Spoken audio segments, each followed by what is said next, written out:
clock is ticking. Now it's 10 o'clock, and it's time to welcome our next guest here on stage. We will switch now to the game industry because it's a very huge market, and our next guest is a game developer. So please welcome Rami Ismail. Thank you. Welcome on stage. Thank you. Yeah. So, Rami, just one question before you hit your session. What are you especially looking forward to at this point, talking to the audience? I mean, obviously, the gaming industry is my passion, has been my passion for most of my life, and I'm always interested in talking to people from all sorts of media, all sorts of backgrounds about what games are, what they do. But also to hear what people think about games. So I'm also very curious in conversation after the talk. Yeah, so you will be able to take some questions if that's the issue. Oh yeah, absolutely. Yeah, I would love to. Thank you, Rami. The stage is yours. Thank you so much. Let's see if everything works. Everything works. Let me grab some water. Hi, good morning. Morning, yes. I'm glad to be here. I'm going to be talking about the games industry. It's going to be a little less of an inspirational talk than the previous one. And I want to go through some very practical examples of the things I'm talking to. But before I do, let me introduce myself, because in my industry, I'm fairly well known, but I guess most of you have never heard of me or have never heard of anything I do.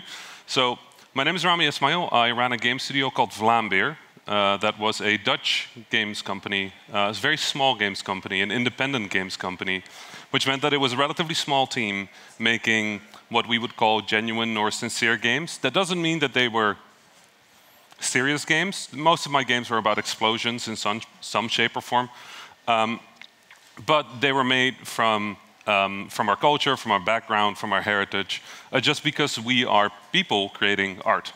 We can't avoid putting some of ourselves in the works that we create. I created Press Kit, which is an industry standard tool in the games industry for games creators to connect with games journalists and to share information about their work.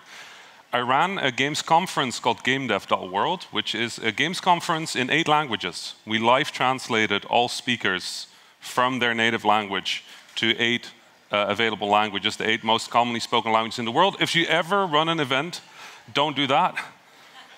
It's really hard doing live translation into 8 languages. I cannot recommend it.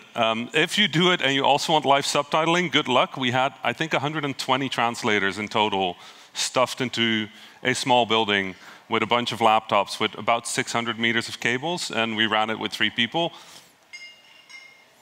Skip that. Do anything else. I hosted something called Number One Reason to Be, which brings developers from around the world, specifically emerging territories, third world countries, to the largest games conference in the world. We would pay for their travel, for their visa, and for their ability to speak on the largest stage in the games industry.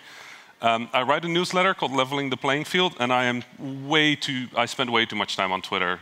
I really need to stop, but I have a Twitter, so. I want to talk about the fusion of streaming media and gaming. That's the topic that I was asked to speak about. And obviously, I'm going to lean this towards gaming a little bit, because that's very much my expertise. For those of you that aren't too aware of the games industry, I hate pulling out the brag sheet, because it always feels a little crass, but I'm going to pull out the brag sheet. Because I think it's important to sort of establish context for what gaming is in our world. A lot of people think of gaming still very much as the thing that kids do in the attic at night, usually a young boy playing shooter games. But the reality is that there are almost half of the world's population is a gamer. The games industry has a revenue of over 200 billion annually, and most players are between the ages of 18 and 34, but 80% of them are 18 plus, which means only 20% of gamers are actually kids. The overwhelming majority of gamers are people our age. Some additional things that I always think are fun to me, actually the one that I always have to mention, because otherwise my games industry friends will yell at me. 200 billion annually is larger than Hollywood and the music industry combined in terms of revenue. Like, it's not even close. If you add them up and double it, gaming is still ahead of Hollywood and the entirety of the music industry combined.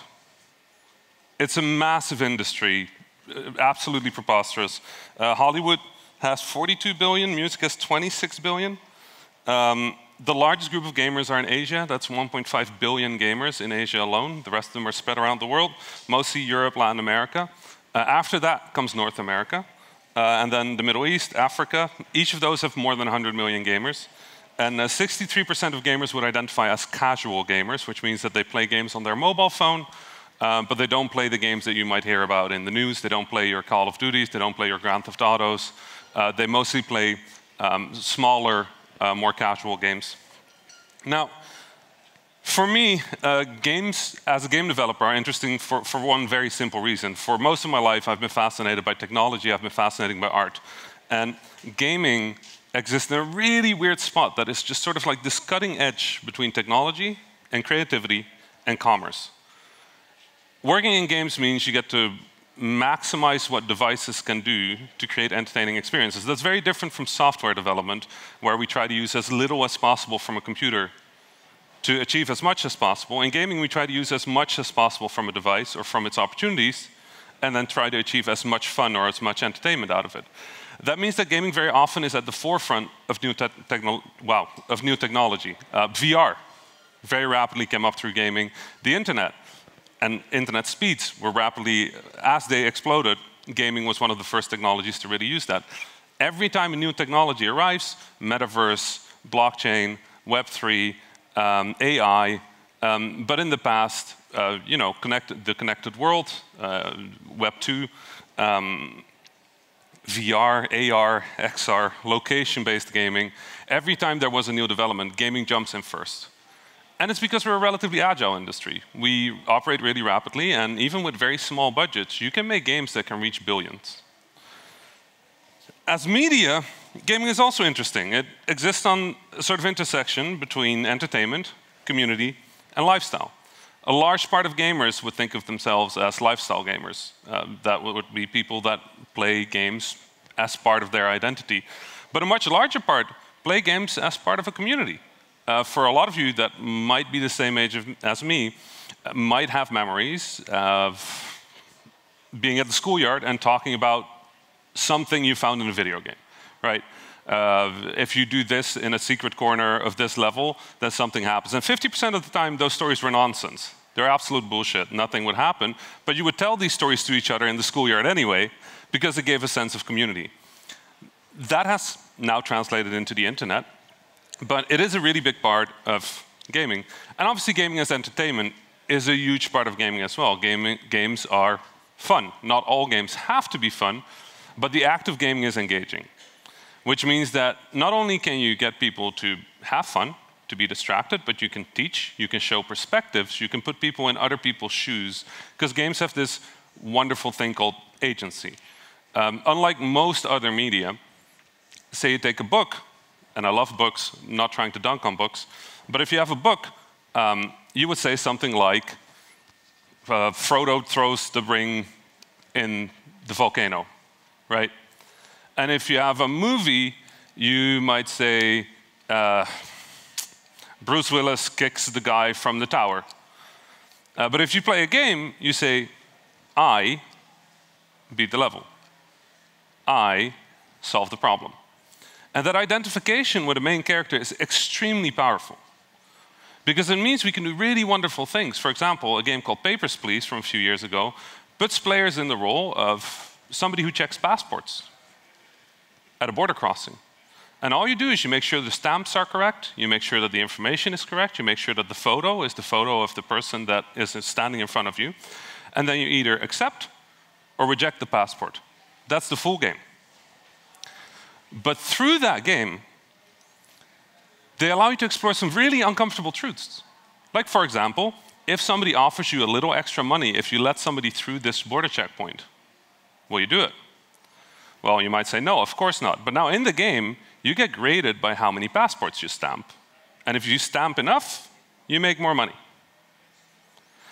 At the end of each day, the game does something very simple. It shows you your salary and the health of yourself, your wife, your uncle, and a child. And if you haven't paid for heating, it will say that they're cold and they might fall ill, or they might be hungry. That's really all the game does. They can technically pass away or run away or something bad might happen to them. But just through that, people start worrying about how much money they're making. And now suddenly, those $100 extra for letting somebody through doesn't sound that bad. Before you know it, you're asking yourself really uncomfortable questions about what it means to be corrupt and whether good people can do bad things, whether bad things can be done for good reasons. And all we're doing is we're stamping passports. We're just stamping passports. Now, to me, that is the power of gaming. Now, the second thing we're talking about is streaming. Streaming is also fairly big. Twitch.tv, which is the largest gaming streaming platform, and YouTube have over 400 million unique monthly users.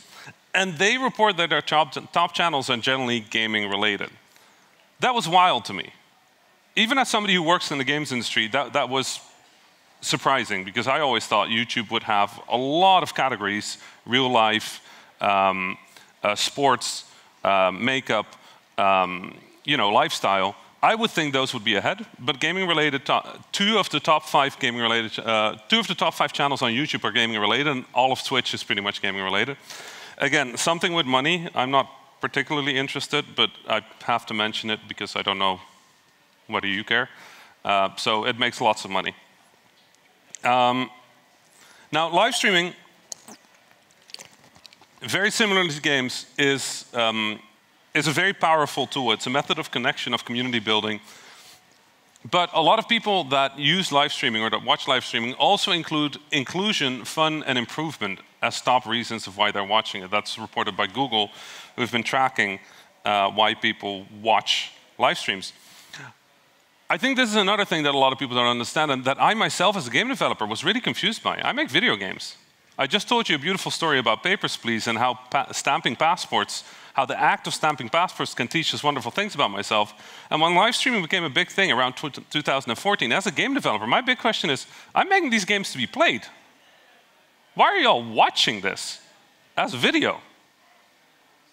I didn't get it.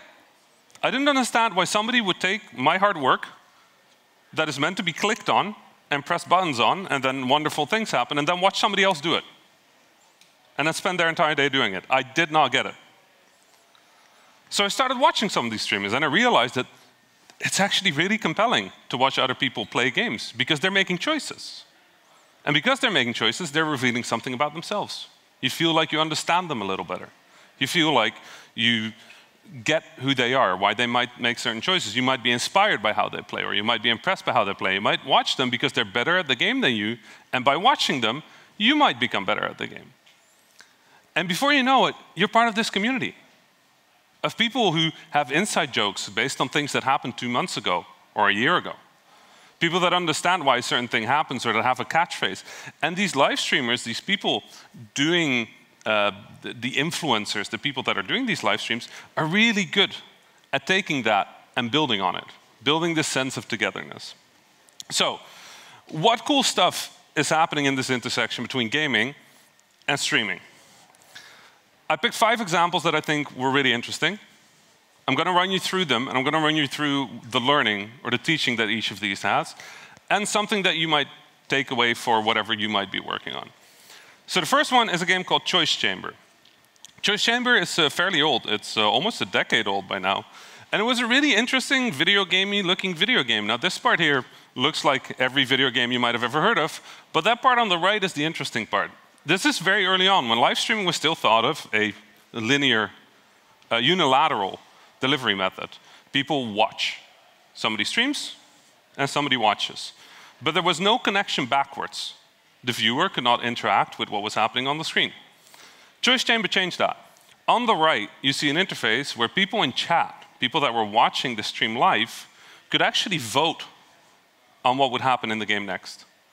And based on that, they could either help the player, or they can make their life a living hell. Make enemies stronger, make their weapons weaker, make it so that they can't stop jumping, which is really funny and really annoying if you're playing the game. Choice Chamber came with the idea of Twitch integration, and it allows for interaction by the viewers. And one thing that I found very interesting is that in game design, we're usually taught that there are 2 things. There's our intent, and there's the player's intent. These are not necessarily aligned. They might be at odds. But When we think of games, we think of it in sort of 3 reads. There's the immediate read. You look at it, you go like, oh, right, that's a shooter game. Or, oh, right, that's a racing game. It's a strategy game. The second read, which is, OK, and it seems like I have to do this. And then the third read, which is, and here's all the auxiliary information that might be relevant. Actually, when you look at a poster for a concert, you read it in a very similar way, right? You look at who the big name is. Then you look at what the venue is and whether you're available on those dates. And then you look who the other acts are, right? And whether this actually is nearby. We do a very similar thing in games. But now, game designers suddenly had to start thinking about how does this read for this invisible third person in the room, for the viewer? And that was not something we had ever considered. How do people interact with this as viewers of the actual activity? And it posed some very interesting questions. We actually started looking at sports. Sports are designed for the sport. But then they're also designed, many sports are now designed for TV, so people can watch them, for YouTube, right? And understanding how that dynamic works between the streamer and the player, how they might benefit from that connection, how the audience might be interested in talking to the streamer, how the streamer might be interested in talking about the game, actually led to some really weird things. In fact, in one of my games, I slowed down how fast the game loads. It took less than a second, but we made it almost 10 seconds. And the only reason we did that was to give streamers a little moment to talk to their fans and their audiences. Nobody complained about loading times. Everybody thought it was fine, because it gave a little bit of breathing space. Creating with this audience in mind opened a bunch of new ways of looking at games for us. And I think, in general, it's a very interesting thing, especially nowadays, to think of your content, of the things you create, not just as content directly to the user, but also how the user might interact with it towards their audience. Because it's a world of influencers now, and that's not turning back. My favorite quote about Choice Chamber was, what I loved about Choice Chamber was bringing together streamer and viewer in a way that they never wanted to play together again, which I thought was just a wonderful hypothesis for the game. Like, let's make the streamer and the player, let's make the player and the audience just absolutely hate each other. Turns out that's really fun and really engaging. Antagonistic relationships can be playful. Among Us. Who here has heard of Among Us? That game got everywhere. It's incredible. Among Us actually did really poorly. It was launched in 2018 and nobody cared. Literally nobody cared. Nobody played it. The developers gave up on the game. And then in 2019, this weird thing called COVID happened, and everybody was locked in their home. And they were bored. And this Twitch streamer by the name of Soda Poppin, all Twitch streamers use weird nicknames, so just get used to it. If I say something like Ninja or Soda Poppin or whatever, it's a Twitch streamer. It got popularized really rapidly, and it turned out there was something really interesting going on here. There's 2 things that I thought were really interesting. The werewolf effect and stream sniping. Now, the werewolf effect, if you've ever played a game called Werewolf, it's a social deduction and deception game. It's a game in which 2 players asymmetrically are given information. They have more information than the other players. Namely, they know who the bad players are. The bad players can win by defeating all the good players, right? The good players can win by eliminating the bad players, but the good players don't know who the bad players are. Because that is asymmetrical, it becomes interesting, because it becomes a game of deception. I can pretend to be a good player, or a good player can pretend to be a bad player to get another bad player to confide in them, right? And that creates a world of expression, a world of agency, a world of personality. You will see bolder players try different strategies, but you might see somebody who seems really timid and really shy and doesn't really understand the game, and then in the end reveal that they fully understand what's happening and that they've been tricking all the other players, right? These games are wonderful, but you know what's even more wonderful? Watching this happen at 3 players at the same time. Because you can just open up the streams of multiple players. So a lot of these Twitch streamers started playing this game with their friends, and people would watch the stream 6 screens at once and just watch how these deceptions were playing out. And because they were in the know, they felt clever. Now that came with something really interesting called stream sniping, which is the act of, if you're playing a game of chess, for example, chess is very popular on Twitch right now. Don't ask me how that happened, it happened. Chess is really big on Twitch right now. A lot of streamers will talk through what their next move is going to be. So a lot of players will actually watch, if they see somebody pop up in a chess game, they will search for their username to see if they're streaming. Because if they're streaming, they can listen to their opponent think about their next move and predict that. So stream sniping is the act of trying to see if you can find your opponent on a live stream to get more information. My favorite thing about that is it has now also happened that we have inverse stream sniping or stream snipe bait, where people will say that they're going to do strategy X to bait a potential watcher into making a move and then have a different move ready. The levels of like I think that you think that I think are absolutely phenomenal, and this is one of my favorite little playful dynamics. Among Us was so big that in US politics, it was used to connect with voters. AOC and Ilhan Omar both famously went on Twitch to play Among Us to convince younger voters to vote. And gaming tends to have this weird effect on culture in general. Games being a young audience, a lot of what happens in games tends to be reflected in the real world a little bit later. You'll see that in metaverse, you'll see that in politics. Sadly, you'll also see it in a lot of negative things that happen, a lot of harassment strategies originate in games, which I'm sad to say as somebody who's here representing games, but I don't really think we can deny that there's a lot of that going on and that that is a continuous problem that we're trying to solve. One of my favorite facts about Among Us that is not sad is that Among Us also led to the Guinness World Record for most expensive chicken nuggets sold. Among Us characters are really strange shapes. They look like that. And at some point there was a meme going around called Among Us Everywhere, which basically was that a lot of things look like that character. And somebody found a chicken nugget that looked exactly like that character, tried to auction it for $50, and made $99,979 selling a chicken nugget, making it the Guinness World Record for most expensive chicken nugget.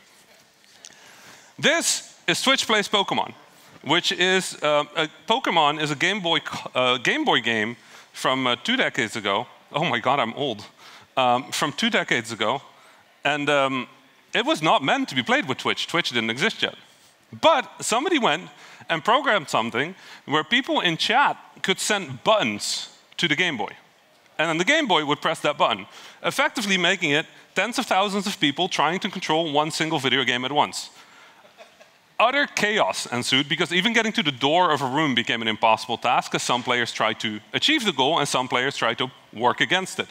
The Pokemon here is named AA-J, which became an absolute legendary name because hundreds of thousands of people were watching this, but that also happened because they just couldn't control the keypad, because buttons just went everywhere. They completed the game in 16 hours, which is faster than I did it, I think, which is really embarrassing to say. But it turns out that chaos against intent is incredibly engaging. I love this. I love this so much, in fact, that in 2020, I created, as an amateur pilot, I play a lot of Flight Simulator, which is a hyper-realistic simulation of airplanes, and I decided to do the same thing, but with Flight Simulator. It led to this. If you're scared of flying, probably look somewhere else. What I thought was really impressive is that the chat managed to save this, which I barely thought possible, but I think about 150 people worked together to control this airplane to the point where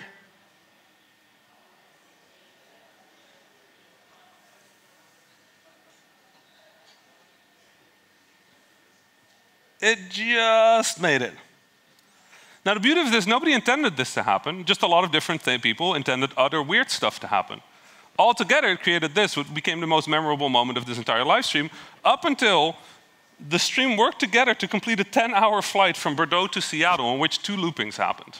But the flight was otherwise successful.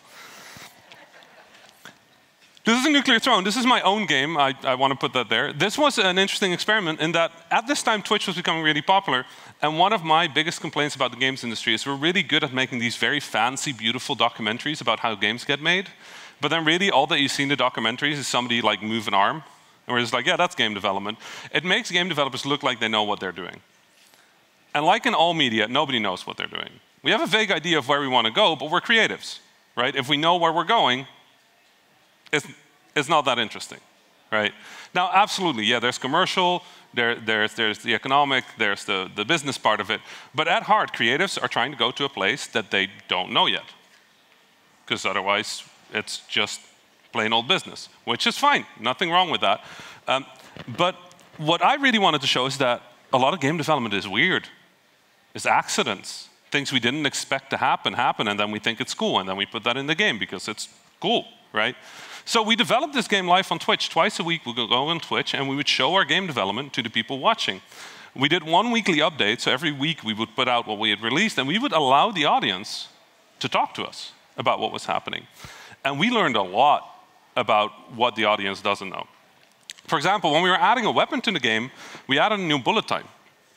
It was a bullet, slow-moving bullet. And the first time we fired it and it worked, we were really happy. But then the audience was very surprised to see that the bullet went straight through a wall. And we said, yeah, we didn't program that it can hit a wall yet. And they're like, you have to program that? We're like, yes. Yeah, we have to. We program everything. Like if it's in the game, we draw it, we program it, we design it, and then we adjust it. And it's also slightly too fast. We need to make it slightly slower.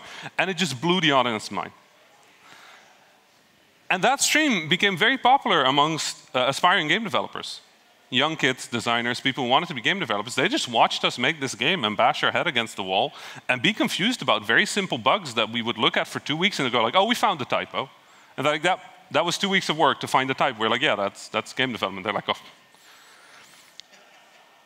I think we might have inspired a bunch of people to be game developers. We also scared away a bunch of people from game development, which is probably very good expectation management. But my favorite thing about it, honestly, was just the interaction with the audience. We got this very honest dialogue with our audience about what we could do, what we can't do, what's realistic, what's not realistic. By the end of it, a large part of our audience was well versed in the realities of game development and was able to work for us in the community to talk about why certain things might or might not be feasible. Now, they don't always get it right, and sometimes we have to step in to be like, no, close but not quite. But in general, it was actually really helpful to both us and the audience. Also, Twitch.tv, that really large live streamer, was very inspired by our decision to hack their subscribe button into selling the game, which was not a thing that you were originally supposed to do. They sort of had an API, and we sort of hooked the API up to something that released keys of the game so people could buy the game via Twitch. And apparently you're not allowed to say you can buy the game through Twitch in the press if you're not Twitch. So I got a really angry phone call from Twitch that I shouldn't say that. And then a few months later, they implemented that themselves. So now you could buy games via Twitch. It turns out that that doesn't actually make their streamers, their audience, happy. We're not their audience. We're just game developers. We're the content. The streamers didn't benefit from it. So eventually, they reversed it and stopped selling games. I also want to talk really quickly, because I'm running out of time, Binding of Isaac. It's a roguelike. It's a game where the levels are not designed by the developer. We have a lot of talk about AI generation and stuff like that. We've been kind of doing this in games for a long time, procedural generation. And roguelikes are one of the genres that are most popular for that. Basically, every time you play this game, the levels are different. You don't know what to expect. You don't know what you're going to get. You don't know what abilities, what items, what things you're going to get. And it makes it so that it's basically infinitely replayable, but coming across rare combinations of items or powers that might be really overpowered or super weak actually makes for really interesting wow moments that streamers can talk about, audiences can talk about. And having such a massive amount of permutations and options allows something called build crafting, which basically means strategizing around odds.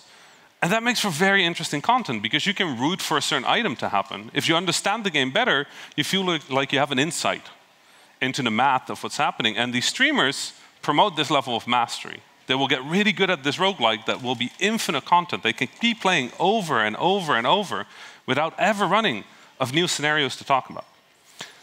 This created something really weird in the games industry, because this was obviously very successful. Indie Twitch marketing via Twitch became so popular that you can see a distinct shift in the types of games that get made before Twitch got popular and after Twitch got popular. Because even though we're creatives, we're still trying to make things that will sell. We're still trying to make things that will get played. A game is not a game unless somebody's playing it. So after Binding, a lot of developers started including procedural generation, but also multiplayer games like Among Us, where there's infinite content. You can keep playing over and over because these games generate stories. They're story generators. I would talk about esports, but I'm out of time. I already expected that I would be out of time, so it's even on the slide. But I wanted to show you this clip really quick to sort of show if this clip starts loading. This is a moment in gaming called Evo Moment 37. In the bottom left, you can see the audience. This is 2 professional players playing this game. What's about to happen is a 1 in a million trick. The player on the right is about to get hit by a 15-hit combo, 15 attacks, and they have a 60th of a second to input buttons so that they don't get hit. They do that 15 times in a row and then counter. The audience in the bottom left absolutely loses it. This is the equivalent of like the coolest sports thing you've ever seen in your life in video games. This was impossible. Even in perfect conditions, pulling this off is ridiculous. 1/60th of a second, 15 times in a row. That's how precise you had to be. It makes sense that this sells out stadiums now. Professional gaming is a huge market. I put the money thing on there again, but like the main thing is, this is a huge part of live streaming as well. Treating games as sports. There's discussions about getting it qualified as sports. Sweden said no, Russia said yes. I don't know, this is ongoing. We'll figure it out. To me, these 6 examples, I don't think it's weird. A lot of people look at it and they're like, wow, that's strange. But it's not strange. It's actually very simple. Play is humanity's oldest instinct. Playfulness, before language, before music, because how do we invent those things? Playfulness. In fact, a lot of ludologists would argue that playful people had a larger chance of survival. If you were a person that would take a rock and throw it at a tree just to see if you could hit it, you would be better at aiming. If you were the kind of person that would climb a rock just to see if you could, you would be better at climbing. So when that deer showed up and you had to hit it, you had a higher chance of hitting it. When a tiger showed up to eat you, you'd have a higher chance of outrunning it. Playfulness is so old in humanity that we can find the earliest board games, the earliest games, centuries before we really started dealing with language. As half Egyptian, Senet is one of my country's proudest achievements. It's a board game and one of the oldest preserved board games that we can still sort of figure out how it was played. Community is one of the other ancient needs of humanity. We've always tried to flock together. We've always tried to build community. So playful communities, of course that works. Of course that's going to take over the world. It's evolved into us, safety of community and learning through play. So to me, the future of communication is accessible, playful, and connected. And those words I've heard a lot lately because a lot of people who say the metaverse use those words. And I was going to say I don't mean the metaverse. Maybe I mean like something like a metaverse, one of many metaverses. And I say that because we've had those. We've had those for decades. They're called Fortnite, they're called Second Life, they're called World of Warcraft. We have these spaces, playful, accessible, communicative spaces. And what we are doing is we keep adding to those. We keep creating contexts of communication in and around playful experiences. So the future of communication is accessible, playful, and connected. And I look forward to building more of that. Thanks so much.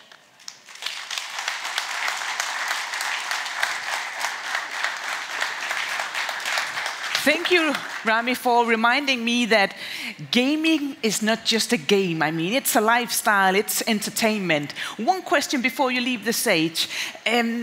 What will be, in your opinion, the biggest trend within your field for the next year?